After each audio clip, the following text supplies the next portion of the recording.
સભ્યોની ગ્રાન્ટ ધારાસભ્યોનું ભથ્થું વધારવું જોઈએ કે કેમ? અને બીજો પ્રશ્ન એ છે કે જે પૂર્વ ધારાસભ્યો છે એના પેન્શનને લઈ અને ઘણા સમયથી રજૂઆત કરે છે. ગઈકાલે વિધાનસભાના અંદર નાણામંત્રી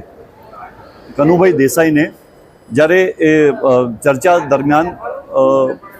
ઘણા બધા ધારાસભ્ય એવા હતા કે જેમણે અમે પણ રજૂઆત કરી હતી એના અંદર કે ભાઈ ગ્રાન્ટ વધારવી જોઈએ. જે પ્રમાણે અત્યારે 1.5 કરોડ રૂપિયાની જે ગ્રાન્ટ ધારાસભ્યને આપવામાં આવે છે તો એ 5 કરોડ રૂપિયાની કરવી જોઈએ. સાથે સાથે જે પ્રમાણે બીજા રાજ્યના અંદર અમુક ધારાસભ્ય ભારતીય જનતા પાર્ટીના ધારાસભ્યની પણ હું વાત કરું કે અમુક ધારાસભ્ય છે એ અમને કહે છે સામેથી કે તમે જરા રજૂઆત કરો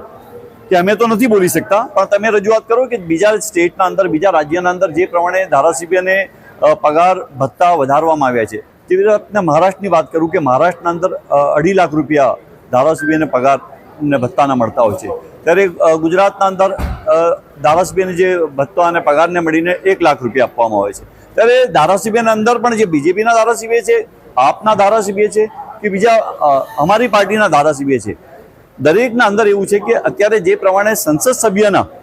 પગાર અને ભથ્થા વધારવામાં આવ્યા એવી રીતે જે માજી સંસદ સભ્ય છે તેમના પગાર અને ભથ્થા વધારવામાં આવ્યા, પેન્શન વધારવામાં આવ્યા. એ પેન્શન જે છે એ પેન્શન જ્યારે માજી એમપીના પેન્શનમાં વધારો થાય તો હું સમજુ છું ચોક્કસ ગુજરાતના અંદર છેલ્લા ઘણા સમયથી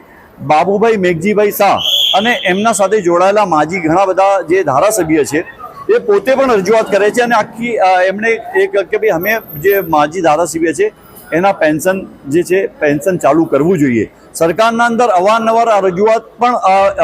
એમના થકી અને જે એમને જે કમિટી બનાવી છે એ થકી થાય છે કે ભાઈ માજી ધારાસભ્યને પણ પેન્શન આપવું જોઈએ. તો હું ચોક્કસ માનું છું કે ઘણા બધા એવા ધારાસભ્ય છે જે સામાન્ય પરિવારમાંથી આવે છે અને અત્યારે એમની પરિવાર જ્યારે ધારાસભ્ય હોય ત્યારે તો એ લોકો મેનેજ કરી લેતા હોય છે, પરંતુ અત્યારે જે પ્રમાણે એમની પરિસ્થિતિ છે એમને જે પ્રમાણે એમના પરિવારના લોકો પણ એમને કહેતા હોય છે કે તમે ધારાસભ્ય હતા ત્યારે તમે કરતા હતા અત્યારે તમે ધારાસભ્ય નથી, તો એમના પરિવારના એમના જે બાળકો છે એ પણ એમના રજૂઆત કરતા હોય છે અને એમને જે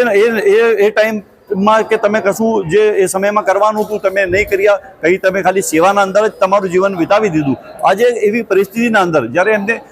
કોઈ બીજી કોઈ સમસ્યા હોય ત્યારે પણ તકલીફ પડતી હોય તો હું સમજુ છું કે માજી ધારાસભ્ય છે તેમને પણ પેન્શન મળવું જોઈએ. જે પ્રમાણે અત્યારે જે સંસદ સભ્યને મળે છે એ પ્રમાણેનું પેન્શન હું સમજુ છું ગુજરાતના અંદર મળવું જોઈએ. બીજા રાજ્યના અંદર જે માજી ધારાસભ્ય છે તેને પેન્શન તો મળે છે, સાથે સાથે ગુજરાત કરતી પણ જે એનો જે પગાર જે ભથ્થા છે એ પણ વધારે આપવામાં આવે છે.